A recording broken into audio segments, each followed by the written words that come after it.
साथियों, कैसे आप सभी? आई होप आप लोग अच्छे होंगे और आप इस सभी का जो है सो पढ़ाई भी बहुत अच्छे से चल रहे होंगे। तो चलिए फाइनली बिहार सिविल कोड के लिए हम प्रैक्टिस सेट करते हैं, जो कि ये प्रैक्टिस सेट रुक्मणी प्लेटफॉर्म का वॉल्यूम 4 होने वाले हैं। ठीक है, जो कि एग्जाम के पॉइंट ऑफ व्यू से काफ़ी इम्पोर्टेंट होने वाले हैं। ठीक है, तो चलिए हम बढ़ते हैं प्रश्न की ओर। और इससे पहले हम काफ़ी प्रैक्टिस सेट करवा चुके हैं। अगर आप नहीं देखे हैं तो हमारे यूट्यूब चैनल के प्ले लिस्ट में वीडियो है, वहाँ से जाके देख सकते हैं। तो चलिए हम बढ़ते हैं प्रश्न की ओर। जैसे कि क्वेश्चन नंबर 1 है, यहाँ पर देखिए अजाइबर घड़। ठीक है, अजाइबर घड़ क्या है? ठीक है, तो यहाँ पे देखिए ये जो होगा ना, इसका जो करेक्ट आंसर होगा संकर शब्द होगा। ठीक है, मतलब इसमें पूछ रहा है अजाइबर घड़ में कौन सा मतलब शब्द है, तो संकर शब्द होगा। D is a right answer होगा।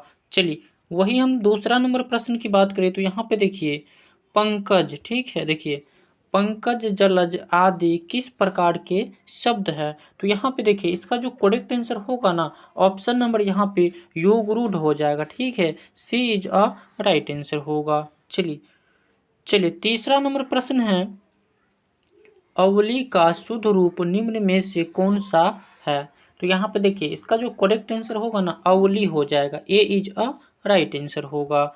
चलिए चलिए चौथा नंबर प्रश्न है, यहाँ पे देखिए चौथा नंबर प्रश्न है, चाहर दीवारी का शुद्ध रूप निम्न में से कौन सा है? ठीक है, तो यहाँ पे देखिए इसका जो करेक्ट आंसर बनता है, यहाँ पे देखिए चाहर दीवारी मतलब सी इज अ राइट आंसर होगा। चलिए पांचवा नंबर प्रश्न है, जो कि यहाँ पे देखिए पांचवा नंबर प्रश्न है,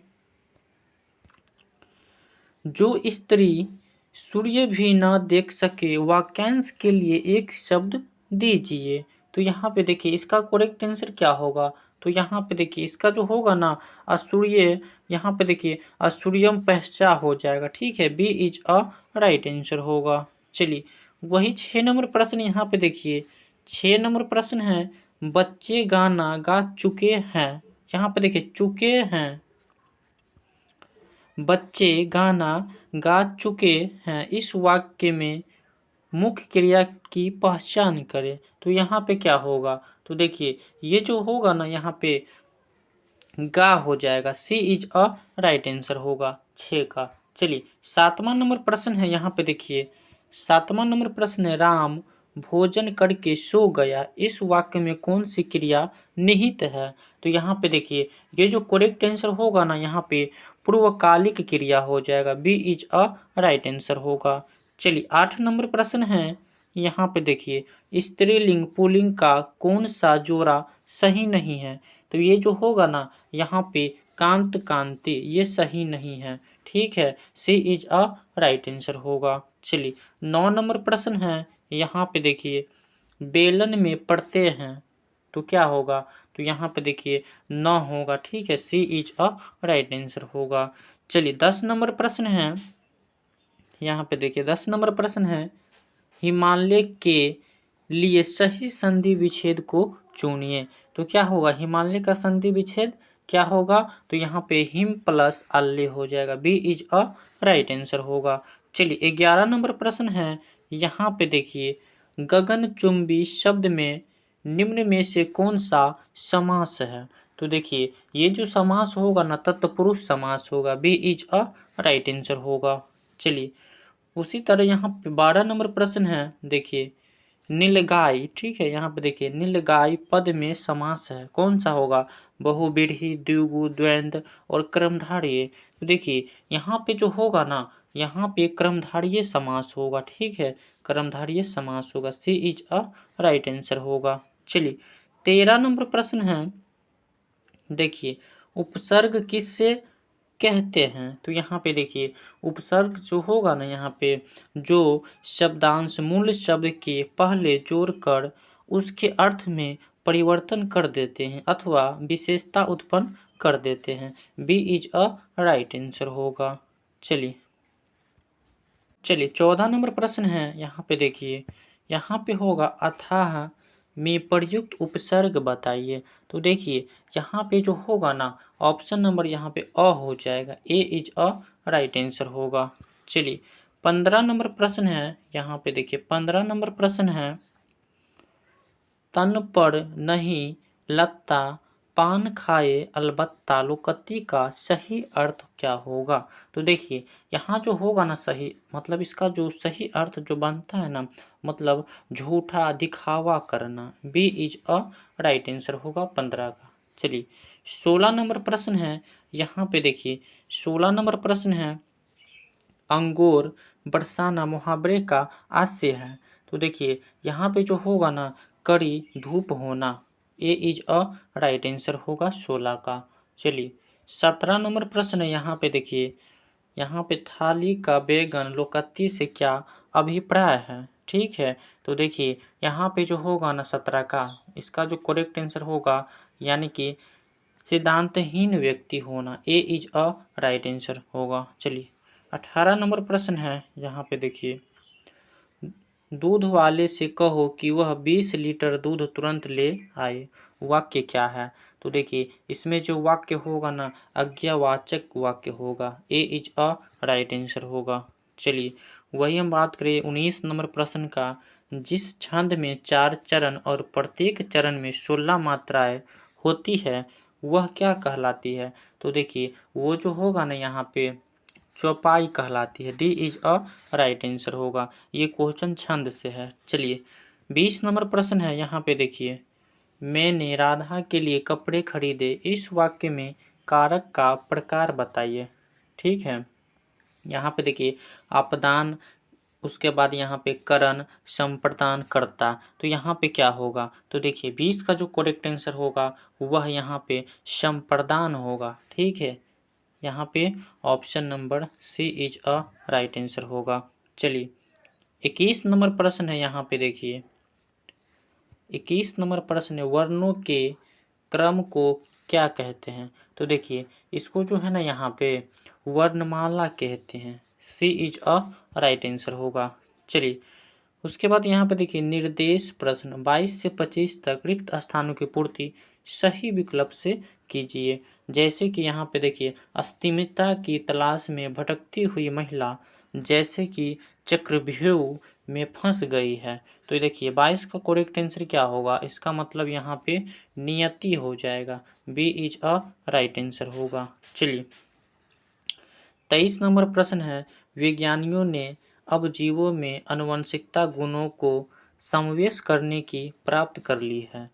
तो यहाँ पे देखिए ये जो होगा ना यहाँ पे क्षमता हो जाएगा, D is a right answer होगा। चलिए 24 नंबर प्रश्न है, यहाँ पे देखिए, दिशाहीनता गंतव्य स्थान तक पहुँचने में नहीं होती है। ठीक है, क्या नहीं होती है? साधक, बाधक, घातक और विधायक। ठीक है, तो यहाँ पे करेक्ट आंसर क्या होगा? तो देखिए इसका जो करेक्ट आंसर बनता है ना, यहाँ पे साधक हो जाएगा। ठीक है, ए इज अ राइट आंसर होगा। चलिए 25 नंबर प्रश्न है, यहाँ पे देखिए, अगर भाव में हो तो कौन पूछे, विचार, अभाव, बात, मोल, क्या होगा करेक्ट आंसर?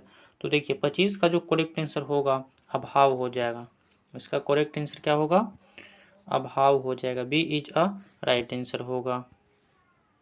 उसके बाद यहाँ पे देखिए 26 में क्या है, देखिए निर्देश 26 से 30 में है, नीचे दिए गए गद्यांशों पर आधारित 5 प्रश्न दिए गए हैं। गद्यांशों को ध्यान से पढ़े तथा प्रत्येक उत्तर के लिए दिए गए 4 विकल्पों में से उचित विकल्प का चयन कीजिए। ठीक है, जैसे ये है ना गद्यांश दे दिया, इसको पढ़ के क्वेश्चन को बनाना है। ठीक है, तो एक बार आप लोग अच्छे से इसको देख लीजिएगा। चलिए यहाँ पे देखिए 26 नंबर प्रश्न में क्या होगा, गद्यांश में देखिए, उपयुक्त गद्यांश का स्वार्थिक उपयुक्त शीर्षक क्या है? आप लोग जब गद्यांश पढ़िएगा ना तो उसमें पता चल जाएगा। ठीक है, जैसे यहाँ पे अहिंसा का मार्ग, बेबुनियाद बात, यहाँ पे क्या होगा, सदाचार का महत्व। इसमें करेक्ट आंसर क्या होगा? तो देखिए इसमें जो करेक्ट आंसर होगा ना, अहिंसा का मार्ग हो जाएगा। ठीक है, सी इज अ राइट आंसर होगा। चलिए उसी तरह यहाँ पे 27 नंबर प्रश्न देखिए, 27 नंबर प्रश्न है, उक्त अनुच्छेद में फौजी की गतिविधियों का इसीलिए उल्लेख किया है कि क्यों किया है? तो देखिए इसको जो है ना यहाँ पे देखिए अहिंसात्मक अभ्यास की उससे पृथकता प्रतिपादित की जा सके, मतलब D is a right answer होगा। क्लियर है? चलिए उसी तरह यहाँ पे 28 नंबर प्रश्न है, निर्भयता आदि गुणों को सीखने के लिए आवश्यक है। क्या आवश्यक है? तो यहाँ पर देखिए 28 का जो करेक्ट आंसर बनता है, बचपन से ही अहिंसात्मक प्रवृत्ति का अभ्यास रहना जरूरी है। ठीक है, D is a right answer होगा। चलिए उसी तरह यहाँ पे 29 नंबर प्रश्न है। यहाँ पे धर्म ग्रंथ में स्वार्थिक बल दिया गया है। कौन सा दिया गया है? सदाचार के नियमों पर, धर्म पालन पर, सहिष्णुता पर, और उसके बाद यहाँ भक्ति और ज्ञान पर। तो देखिए इसका जो करेक्ट आंसर क्या होगा? इसका जो करेक्ट आंसर होगा ना, सदाचार के नियमों पर दिया गया है। Option number A is a right answer होगा। क्लियर। चलिए 30 नंबर प्रश्न है, सदाचार की प्रमुख चरित्र अवस्था क्या है? ठीक है, यहाँ पे सत्य, हिंसा, पूजा अर्चना, माया ममता, यहाँ पे श्रद्धा भक्ति। तो यहाँ पे क्या होगा? 30 का जो करेक्ट आंसर होगा वह ऑप्शन नंबर सत्य अहिंसा हो जाएगा। सी इज अ राइट आंसर होगा। क्लियर। चलिए उसी तरह यहाँ पे 31 नंबर प्रश्न है, दिए गए वाक्य में काले खंड को प्रतिस्थापित करने के लिए सबसे उपयुक्त विकल्प का चयन करें। यदि इसे प्रतिस्थापित करने की आवश्यकता नहीं है तो विकल्प किसी बदलाव की आवश्यकता नहीं है का चयन करें। जैसे यहाँ पे देखिए यह एक अनुदित निबंध है। सही बात है। यहाँ पे क्या होगा? तो देखिए इसका जो करेक्ट आंसर होगा, किसी बदलाव की आवश्यकता नहीं होती है, किसी बदलाव की आवश्यकता नहीं होती है। सी इज अ राइट आंसर होगा 31 का। चलिए 32 नंबर प्रश्न यहाँ पे देखिए, 32 नंबर प्रश्न है, रिक्त स्थान की पूर्ति के लिए सबसे उपयुक्त शब्द का चयन कीजिए। जैसे हमें देश का सम्मान करना चाहिए। बिल्कुल सही बात है। तो यहाँ पे क्या होगा? हमें। ठीक है, हमें। यहाँ पे देखिए इसका जो करेक्ट आंसर होगा, हमें अपने देश का सम्मान करना चाहिए। ठीक है, यानी कि B is a right answer होगा। चलिए 33 नंबर प्रश्न है। यहाँ पे देखिए, उस विकल्प का चयन करें जो निम्न मुहावरे स्वार्थिक उपयुक्त अर्थ व्यक्त करता है। जैसे कि यहाँ पे देखिए, हवा से बातें करना क्या होगा? घमंडी होना, दिमाग खराब होना, बहुत तेज दौड़ना, फिजूल की बातें करना। तो करेक्ट आंसर यहाँ पे क्या होगा? तो बहुत तेज दौड़ना। हवा से कहता है ना, हवा जब आ जाता है तो बहुत तेज दौड़ता है। तो यहाँ पे वही है, बहुत तेज दौड़ना। सी इज अ राइट आंसर होगा, याद रखिएगा। चलिए 34 नंबर प्रश्न है, पतंगा। यहाँ ठीक है, पतंगा का समानार्थिक शब्द कौन सा होगा? जैसे शकला, शर्मिला, स्वरी और सलभ। क्या होगा करेक्ट आंसर? तो देखिए इसका जो करेक्ट आंसर बनता है ना, यहाँ पे सलभ हो जाएगा। D is a right answer होगा। क्लियर। चलिए 35 नंबर प्रश्न है, घूस तय करना इस अर्थ को प्रकट करने वाला मुहावरा कौन सा है? तो देखिए इसका जो मुहावरा बनता है ना, दरबार बांधना। ठीक है, ए इज अ राइट आंसर होगा। क्लियर है। और तो चलिए आप लोग का ये सेशन कैसा लगा कमेंट करके ज़रूर बताइएगा, और अच्छा लगा होगा तो अपने दोस्तों के पास ज़रूर शेयर कीजिएगा। हाँ, और अभी तक आप नए जुड़े हैं तो हमारे यूट्यूब चैनल को ज़रूर सब्सक्राइब करके रख लीजिएगा, ताकि हम इसी तरह का वीडियो अपलोड करें आपके पास नोटिफिकेशन पहुँचेगा। ठीक है, और जितना भी हम मतलब 1 से 35 क्वेश्चन करवाएं, आप लोग कमेंट बॉक्स में आंसर ज़रूर बताइएगा। ठीक है, मिलते हैं नेक्स्ट वीडियो में, तब तक के लिए इतना ही। जय हिंद।